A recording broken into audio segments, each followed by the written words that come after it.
Do you think of yourself as a humble person? Now, if you just hesitated answering that, I want to challenge you in a little bit. I think you have a false humility rather than true humility. And in this episode, we're going to cover what true and false humility are and actually what true confidence and false confidence actually is. So you might want to tune in. What a lot of people believe is that if you ever call yourself a humble person, then technically you're not a humble person at that point. And now I understand that there's some truth in that statement. However, there's also that's not the whole truth. That's what I want to say. And so I want to tell you this because I know I've experienced both the highs and lows. So let me explain.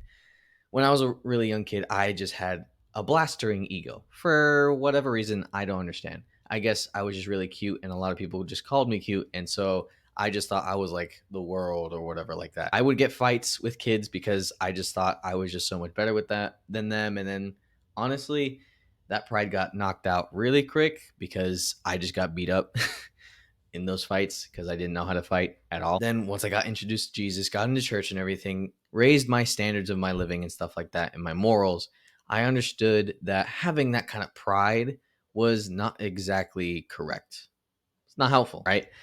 And it's not helpful for me and it's not helpful for everyone else around me because then everyone just like, who the frick is this kid, right? What I decided to do was literally, I would say to myself, okay, anytime I get a confident thought, or not even confident, what I would think is pride, every time I would get a prideful thought, I would then kind of knock it down with some derogatory statement, basically telling myself that I am nothing in comparison to God, which is true, but not the entire truth. I'm not literally nothing. I'm special and everything like that. But I told myself that lie. You know what that lie did to me? You know what that practice of doing that every single time I got a prideful thought, which I then now know that was confident thoughts, but I just turned it down because I thought any confidence was kind of pride. It made me so insecure. It made my self worth literally go so low, and I felt like I was nothing. Literally felt like I was a nobody. No one liked me, even though people did. People genuinely did like me.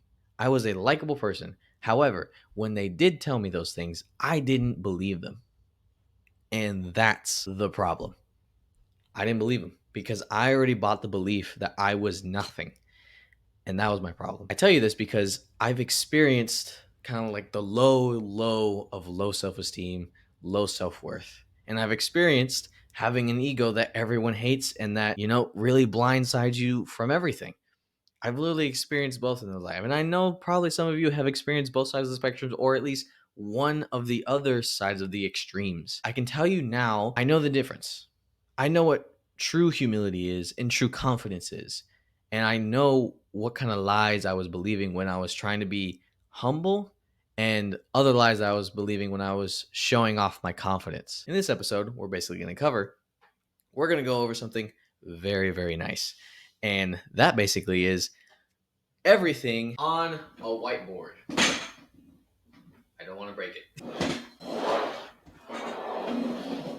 This is a hassle. So, with a whiteboard, okay? Think about it like a spectrum. Going back to my story, I already lived having very, very low self esteem, right? I was just talking about it. Didn't think of myself as anything and everything like that. And also, my childhood was filled with ego. I was filled to the brim, to the brim with ego. And it wasn't really the greatest thing. Not a lot of people did like me. I was so blinded to how badly I treated other people and everything like that. And that was just not okay. Now, think about it like this. There's like a spectrum of our self-worth, of our self-esteems, and everything like that. In the far end, you have ego, obviously. In the far end, you have low self-esteem. Let's say the low end, right? Now, we all want to be close to around here, right? And I can say now, at this point, there are times where I have ego, and there's times I have low self-esteem. But I'm mostly in this circle, which is the middle, where we want to be, right? The just right that where we want to be. And so now a lot of times when people have ego, right, they need to be humbled. Pride comes before the fall, everything like that. So humility, on the instance, let's say I'm really feeling myself, but like in a too much of a way one day, right? And so I need humility, right? Let's represent that with an H, for instance. So humility, let's say I'm right here. Humility takes me down over here. Let's say a little bit past the middle area and ends right over here. Let's say, for instance, I'm having a really low self-esteem. I'm feeling really bad that day.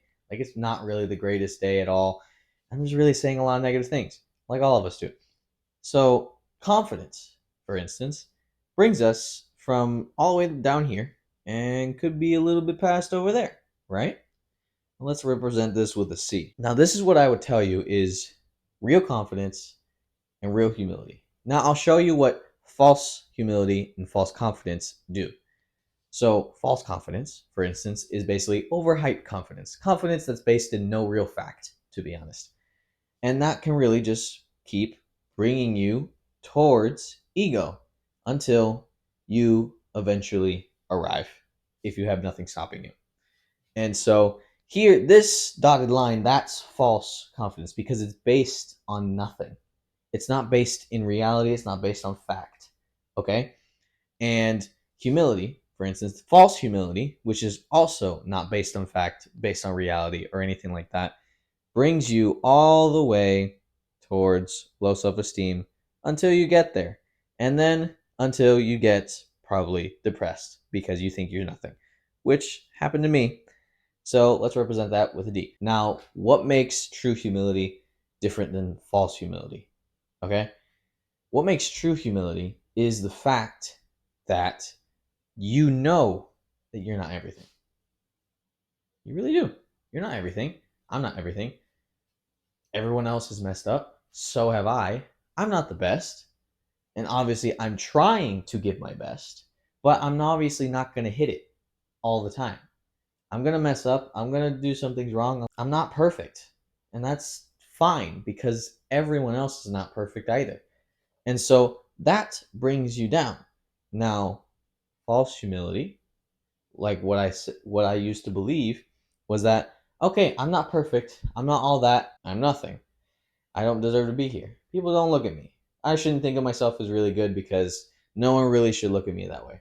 Then I get all the way over here down to the depression and my confidence tanks, my self-esteem tanks, everything else tanks. And also just terrible with talking to people as well because I don't think if I don't think I am anyone worth talking to, then I can't really talk to anybody because I have that inherent belief in my mind that it's not going to work.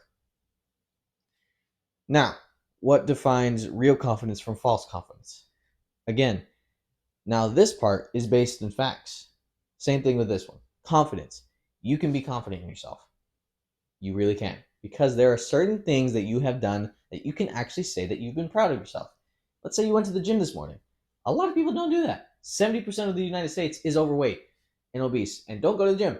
So if you did, you can be confident in that. You can be confident in that fact. Let's say you ate good. You didn't eat sweets. You were really disciplined. You did something that actually you served someone else. You actually made sure that you went out of your way to serve another person. And guess what? That can add to your confidence. You understand the things that you've done and you can be confident about those things. Now, false confidence says like, "Oh, because I helped this one person, like, man, I feel really good. Man, I'm the bomb. I'm literally great. Look, I went to the gym. Man, I'm gonna be bigger than everybody else. I'm so good right now. No one can touch me." Da da da da da da. When in fact, everyone can literally touch you. See, there's a little increments of like added extra confidence. At least those statements that a lot of people throw out. That you're like, "Oh, no one can touch you," everything like that. That brings you all the way to ego. And then when you're at ego, you get blindsided.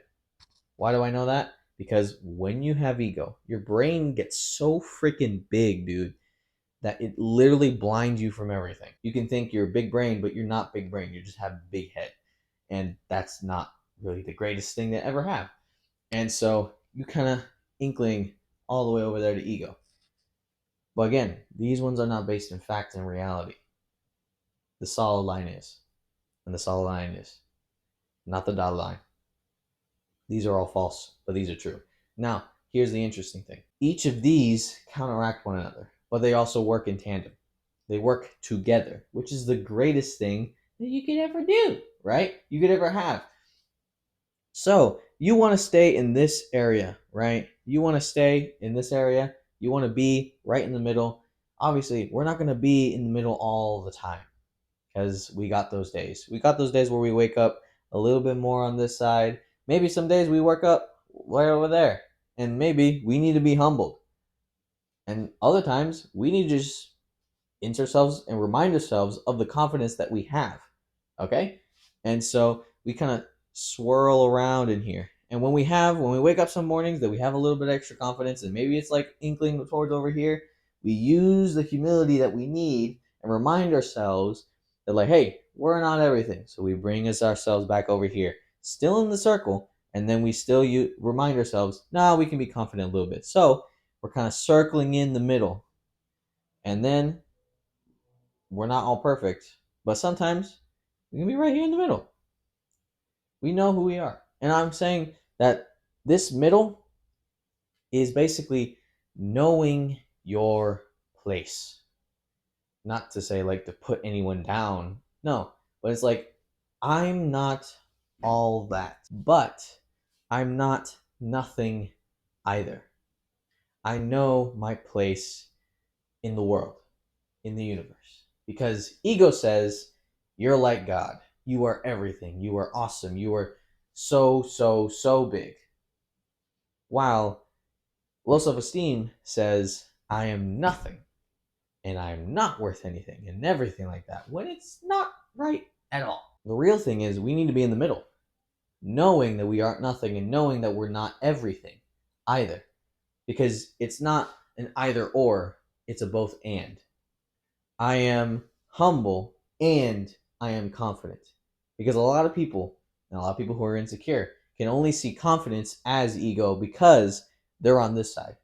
They're kind of like looking at this side and they can see any type of confidence as ego because it's in the same direction.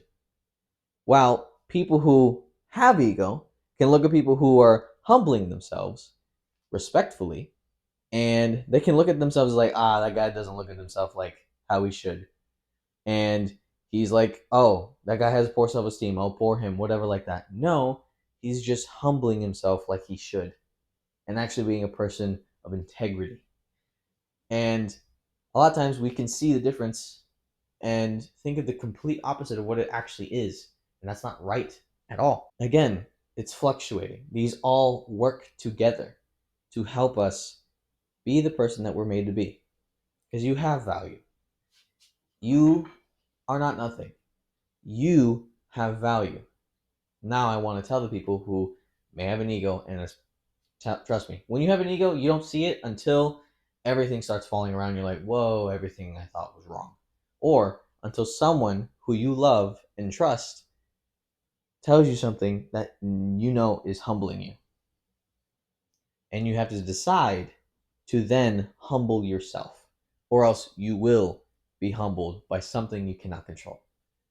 And so I'd rather do that by choosing to humble myself rather than being humbled by, the God of the universe or something like that, because I think he's a little bit harsher, just in my opinion. That's how it is. And I just whipped this up because in my mind, I knew this because I experienced both, but a lot of people don't, especially in the Christian sphere of the world. A lot of people are here because they think this is being humble, when in reality, it's not. You're just discounting the wonderful masterpiece that God made you to be. Now, there are obviously people who have ego, and people around them can see that they have ego. And then they need to be humbled. They need to humble themselves before they get humbled by something else. And I want you to know this. The way you achieve both of these, or use them in your own mind or in the daily actions of every day, is basically when you use confidence, or when you try and add some confidence to yourself. Again, it's like the things that you've actually done that you can be confident in yourself. Remind yourself, I'm not nothing. When those thoughts come that really push you down in this direction, remember, I am not nothing. I'm made for something. I'm made for a reason. I am special. I'm uniquely made. No one else in the world is just like me. Now, when you're in the ego phase, you need to know how to humble yourself. And how do you humble yourself? Yo, I'm not everything. I'm not perfect. Am I? No. Like, do I have everything that I ever wanted? Maybe. However, am I the absolute peak perfection of humanity? I really hope you say no. Because I gotta tell you, that's the truth. None of us is the absolute perfect embodiment of humanity or of the way God wants us to be. Because that's actually God's position. He's the perfect one.